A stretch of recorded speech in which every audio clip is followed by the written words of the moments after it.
ఉచిత బస్సు ద్వారా మహిళలు 6,680 కోట్లు ఆదా. నేడు MGBS లో మహాలక్ష్మి సంబరాలు పాల్గొన్న మంత్రులు.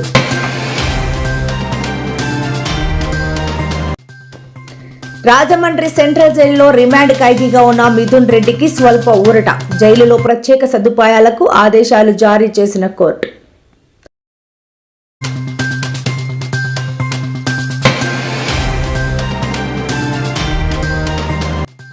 తెలంగాణలో 3 రోజులు భారీ వర్షాలు. 6 జిల్లాలకు ఆరెంజ్ అలర్ట్ జారీ చేసిన IMD.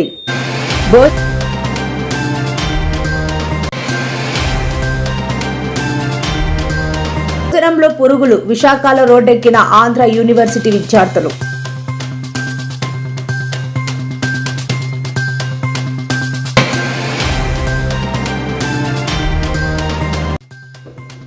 నేడు విజయవాడలో ఇన్వోస్టోపియా గ్లోబల్ సమ్మిట్ ముఖ్య అతిథులుగా పాల్గొన్న చంద్రబాబు నాయుడు, మంత్రి నారా లోకేష్.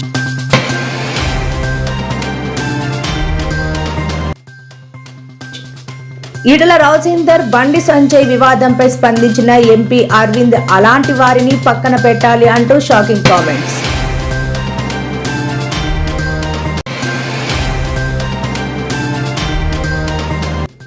కూటమి ప్రభుత్వంపై వైఎస్ షర్మిల ఫైర్. మహాశక్తి పథకం మంత్రి అచ్చెన్నాయుడు చేసిన వ్యాఖ్యలపై మండిపాటు.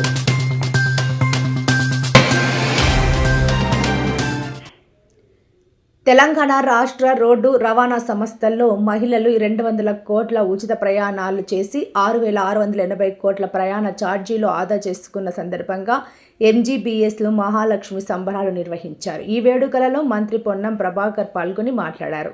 200 కోట్ల మహిళా ఉచిత ప్రయాణం పూర్తి అయిన సందర్భంగా శుభాకాంక్షలు చెప్పారు. తెలంగాణ ప్రభుత్వ పక్షాన డిసెంబర్ 9, 2023 ముఖ్యమంత్రి ఉప ముఖ్యమంత్రి చేతుల మీదుగా శాసనసభ వేదిక మహాలక్ష్మి పథకం ప్రారంభించుకున్నామని గుర్తు చేశారు. ఈ పథకం విజయవంతం కావడానికి కృషి చేసిన RTC డ్రైవర్, కండక్టర్లకు అభినందనలు తెలిపారు. కార్యక్రమంలో ఈనాడు 200 కోట్ల ప్రయాణికులు, మహిళా ప్రయాణికులు మైలురాయి వేడుకల కార్యక్రమంలో RTC నిలదొక్కుకోవడానికి మహిళలు ప్రయాణిస్తున్నటువంటి రవాణా ఛార్జీల్ని ఎప్పటికప్పుడు RTCకి చెల్లిస్తూ అండగా నిలిచినటువంటి గౌరవ ఉప ముఖ్యమంత్రి బట్టి విక్రమార్క గారికి రోడ్లు భవనాల శాఖ RTC బస్సు నడవాలంటే కోమటిరెడ్డి వెంకటరెడ్డి అన్న రోడ్డు బాగుండాలి. ఆ విధంగా రోడ్లు భవనాల శాఖ మాత్యులు కోమటిరెడ్డి వెంకటరెడ్డి గారు, బాలస్వామి గారు, DCP గారు, నమస్కారాలు. ముందుగా తెలంగాణ ప్రభుత్వ పక్షాన డిసెంబర్ 23, 9వ తేదీ నాడు గౌరవ ముఖ్యమంత్రి గారి చేతుల మీదుగా, ఉప ముఖ్యమంత్రి గారి చేతుల మీదుగా మంత్రివర్గం ఏర్పడ్డ 2 రోజుల్లోనే శాసనసభ వేదికగా మహాలక్ష్మి కార్యక్రమాన్ని ప్రారంభించినటువంటి ప్రభుత్వంలో పెద్దలందరికీ ధన్యవాదాలు తెలియజేస్తా ఉన్నా. ప్రభుత్వం ఏర్పడిన 48 గంటల్లో ఈ కార్యక్రమం తీసుకుంటే ఆ కార్యక్రమాన్ని భుజాల మీద ఎత్తుకొని ఆదేశాలు వెలువరించింది. జైలులో ప్రత్యేక వసతుల కల్పనకు కోర్టు అనుమతినిచ్చింది. రాజమండ్రి జైలులో బుధవారం వైఎస్ఆర్సీపీ ఎంపీ మిథున్ రెడ్డితో ములాఖాత్ అయిన అనంతరం మాజీ మంత్రి పెద్దిరెడ్డి రామచంద్రారెడ్డి మీడియాతో మాట్లాడారు. కాంగ్రెస్ పార్టీ అధికారంలో ఉన్నప్పుడు మా నాయకుడు ముఖ్యమంత్రిగా జగన్మోహన్ రెడ్డి గారు ఏ డిస్టిలరీకి కానీ పర్మిషన్ ఇచ్చిన దాఖలాలు లేవు. ఏ డిస్టిలరీ నుంచి కూడా మనం ఇల్లీగల్గానో లేకపోతే వేరే విధంగా తీసుకున్న దాఖలాలు కూడా లేవు. అన్నీ కూడా పర్మిషన్లు అన్నీ కూడా చంద్రబాబు నాయుడు ఇచ్చారు డిస్టిలరీస్కు. ఆ డిస్టిలరీస్ నుంచేనే గత మా ప్రభుత్వం కూడా పర్చేజ్ చేసింది తప్ప ఇవన్నీ కూడా ఈ ట్రాన్సాక్షన్ అంతా కూడా అఫీషియల్గా జరిగింది కాబట్టి బెవరేజెస్ కార్పొరేషన్ ద్వారా దీన్ని తప్పట్టే పని లేదు. ఢిల్లీలో ఆ ప్రభుత్వం గవర్నమెంట్ షాపులను తీసి ప్రైవేట్ వ్యక్తులకు ఇచ్చింది. జగన్మోహన్ రెడ్డి గారి ప్రభుత్వం ప్రైవేట్ వ్యక్తుల నుంచి తీసి ప్రభుత్వం నడిపింది. ఈరోజు మళ్ళా ప్రైవేట్ వ్యక్తులకు అప్పచెప్పే విధంగా ప్రభుత్వం నుంచి తీసి ప్రైవేట్ వ్యక్తులకు చంద్రబాబు నాయుడు ఇవ్వడం జరిగింది. ఈరోజు అధిక ధరలే కాకుండా అధికంగా ఎక్కువ లిక్కర్ అమ్ముడుపోతాం. ఇంటింటిలోనూ కూడా బాటిల్ ద్వారా సప్లై చేసే పరిస్థితి ఉంది. బెల్ట్ షాపులు కాదు, ప్రతి ఇంటికి కూడా సప్లై చేసే పరిస్థితి ఉంది. మరి ఈరోజు అయినా కూడా ఆదాయం ఏమైనా పెరిగిందా జగన్మోహన్ రెడ్డి గారి ప్రభుత్వం కంటే అంటే ఎక్కడ కూడా పెరగలేదు. మేము చేసిందల్లా కూడా ప్రైవేట్ వ్యక్తుల నుంచి తీసి ప్రభుత్వం నడిపింది. నీకేమో మీ ప్రభుత్వం దీపేటప్పటికి 2014 నుంచి 19 దాకా ఆ రోజు 2018-19లో కేవలం 17,000 కోట్లు మీ ఆదాయం ఉన్నది.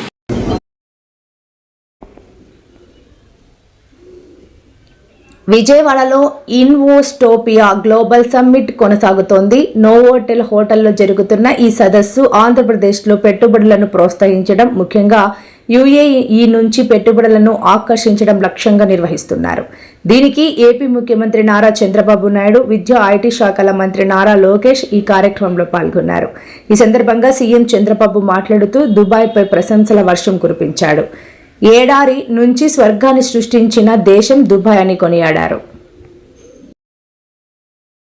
Minister, from your perspective, what inspired your journey into digital governance and technology policy? Thank you, Manu, for believing in Andhra Pradesh, and thanks for taking time off coming all the way from UAE to Vijayawada. We promise next time we'll have a direct flight connecting UAE and Vijayawada for sure. Saying that, so there are moments in life that fundamentally change you, and for me it's been my Padayatra. That's where I've realized that during the first IT revolution, we have digitized the broken processes. Yes, they're digitized, but they're still broken. I think what excites me is advent of AI, is how can I democratize governance, and how can we make it a lot more approachable to citizens. I think that's what excites me. And if you look at Andhra Pradesh, we are one of the very first states to bring close to about 600 services on WhatsApp. We call it Manamitra. I believe it's the step in the right direction, but it's just the beginning. We are now putting together a data lake in the back end, where whether a citizen wants a certificate or not, we are going to have it. So when he or she wants it, it's going to be available. That's the kind of approach that we want to take. Parallel thing I've also realized in my Padayatra is that the entire land records is still a broken system in India. Though there's been a lot of digitization, it's still a broken process. So we are now putting together an AI agent that can take all the knowledge of the best RDOs and so on and so forth, and what process can actually be automated, and that's what excites us here in Andhra Pradesh. So in a nutshell, it's about democratizing governance, and that's been the motto with which we are adopting AI now in Andhra Pradesh. Today, all of you are here. I can say one thing, most livable place. That is how they created. As the minister has rightly mentioned, I am very impressed. Artificial intelligence and also quantum valley. బంగాళాఖాతంలో ఏర్పడిన ఉపరితల ద్రోణి రేపటికి అల్పపీడనంగా మారే అవకాశం ఉందని వాతావరణ కేంద్రం తెలిపింది. ఉపరితల ద్రోణి ప్రభావంతో తెలంగాణలో మరో 3 రోజులు భారీ నుంచి అతి భారీ వర్షాలు కురిసే అవకాశం ఉందని పేర్కొంది. బుధవారం జయశంకర్, భూపాలపల్లి, ములుగు, కొత్తగూడెం, ఆసిఫాబాద్, ఆదిలాబాద్, మంచిర్యాల జిల్లాల్లో అక్కడక్కడ భారీ నుంచి అతి భారీ వర్షాలు కురిసే అవకాశాలున్నాయని హెచ్చరించింది.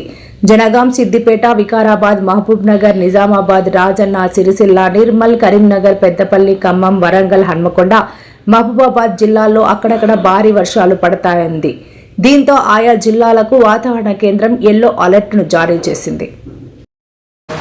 ఇంకా 2 నెలలు అయితే మళ్ళీ తుఫాన్ అయిపోయి మొత్తం వర్షాలు చేసి మళ్ళీ జీరోకి వచ్చేసి మళ్ళీ వస్తే మళ్ళీ ఫస్ట్ నుంచి ఎవడవుతారా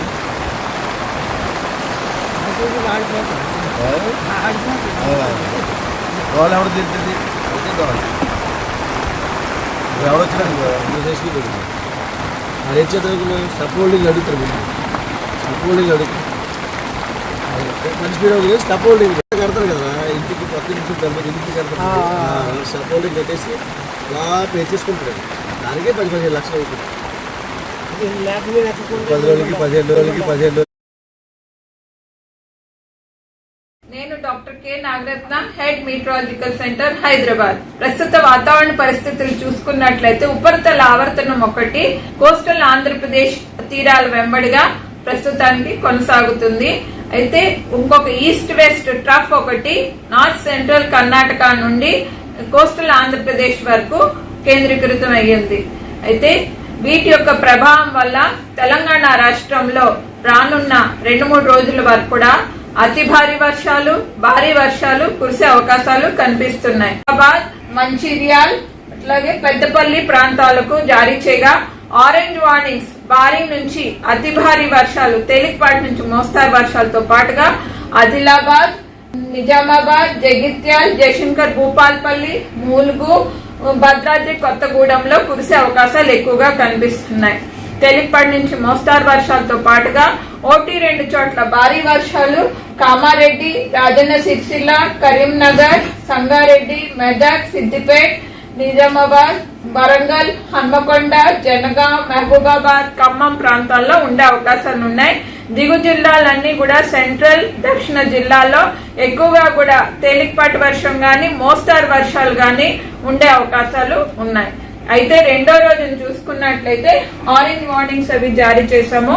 సో వీటికి చూసుకున్నట్లయితే ఎక్కువగా కూడా తూర్పు జిల్లాలు అట్లాగే ఉత్తర జిల్లాలైనటువంటి ఆదిలాబాద్, కొమరంభీం, మంచిర్యాల్, జయశంకర్ భూపాల్పల్లి, ములుగు, భద్రాద్రి ప్రాంతాలకు తేలికపాటి నుంచి మోస్తారు వర్షాలతో పాటుగా భారీ, అతి భారీ వర్షాలు కురిసే అవకాశాలు ఉన్నాయి.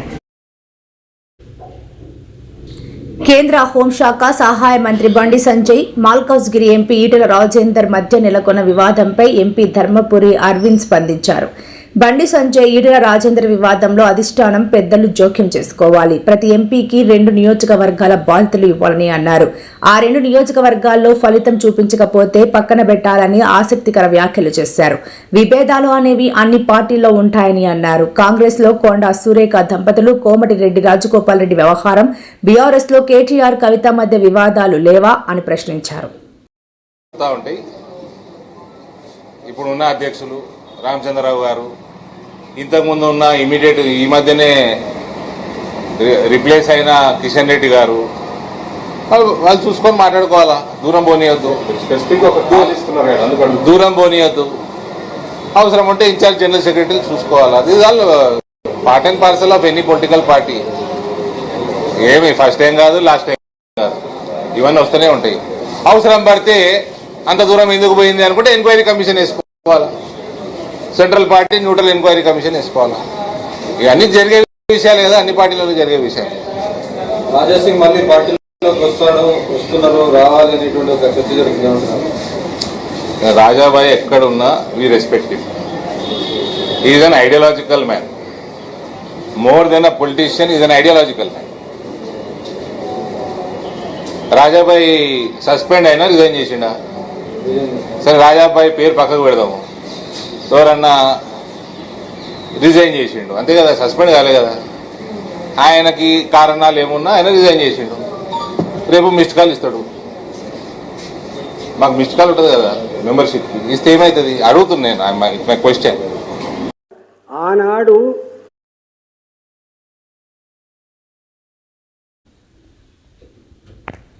మహాశక్తి పథకంపై కూటమి ప్రభుత్వం ఇక చేతులెత్తేసినట్లేనని పీసీసీ చీఫ్ వైఎస్ షర్మిల అన్నారు. మహాశక్తి పథకం అమలు చేయాలంటే రాష్ట్రాన్ని అమ్మాలని మంత్రి అచ్చెన్నాయుడు చేసిన వ్యాఖ్యలపై ఆమె స్పందించారు. సూపర్ 6లో ఒక 6కి పంగనామాలు పెట్టినట్లేనని ఎద్దేవా చేశారు. మంచి ప్రభుత్వం అని చెప్పుకునే కూటమి ప్రభుత్వానికి ఇది నిజంగా సిగ్గుచేటని విమర్శించారు. మంచి ముసుగులో మహిళలను ముంచుతున్నారని, ఆ మధ్య చంద్రబాబు గారేమో పథకాన్ని P4లో కలిపామని, అమలు చేశామని అబద్ధాలు చెప్పారని విమర్శించారు. ఏవైతే సూపర్ 6 ఇచ్చామో అన్ని చేసాం, ఒక్కటే మిగిలిపోతుంది. ఆడవాళ్ళకి నెలకి 1500.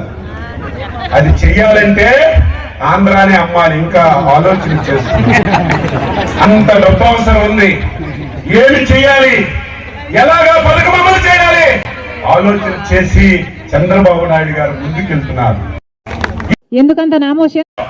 ఏవైతే సూపర్ 6 ఇచ్చామో అన్ని చేసాం, ఒక్కటే మిగిలిపోతుంది. ఆడవాళ్ళకి నెలకి 1500. అది చెయ్యాలంటే ఆంధ్రాని అమ్మాలి. ఇంకా ఆలోచన చేస్తుంది. విశాఖ ఆంధ్ర వర్సిటీలో విద్యార్థులు నిరసన వ్యక్తం చేశారు. వర్సిటీ రిజిస్టర్ కార్యాలయం నుంచి ఆర్ట్స్ క్యాంపస్ కు ర్యాలీగా వెళ్లారు. తరగతి గదుల నుంచి విద్యార్థులు బయటకు వచ్చి ఆందోళన వ్యక్తం చేశారు. మెస్ లో వడ్డించిన అన్నంలో పురుగులు ఉన్నాయని ఎన్నిసార్లు ఫిర్యాదు చేసినా పట్టించుకోవట్లేదని వారు ఆరోపిస్తున్నారు. మెయిన్ గేట్ వద్ద వారు బైఠాయించారు. వరుసగా 2వ రోజు విద్యార్థుల నిరసన కొనసాగుతోంది.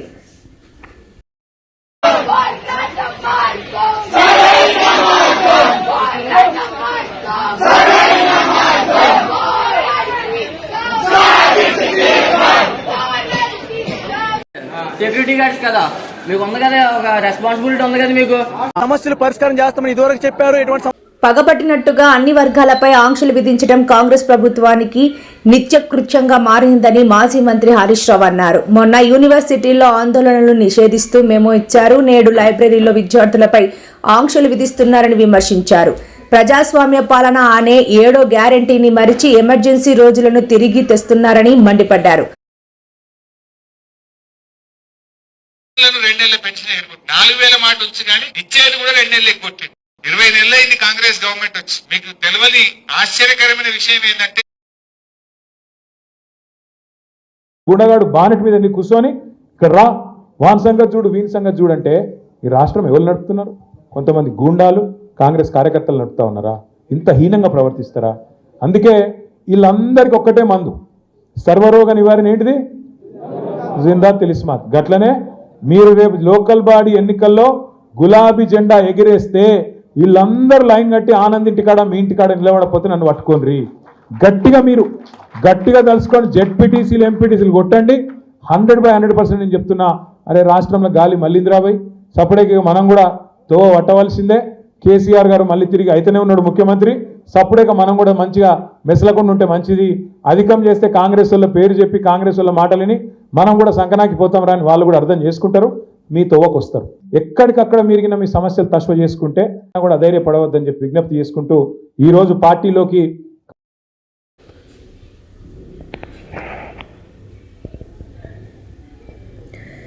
మాజీ మంత్రి రోజా మరోసారి సంచలన వ్యాఖ్యలు చేశారు. గాలిలో గేలిన కొడుకులు రాష్ట్రంలో ఎక్కువైపోయారు అంటూ తీవ్రస్థాయిలో విరుచుకుపడ్డారు. జనసేన టీడీపీ నేతలు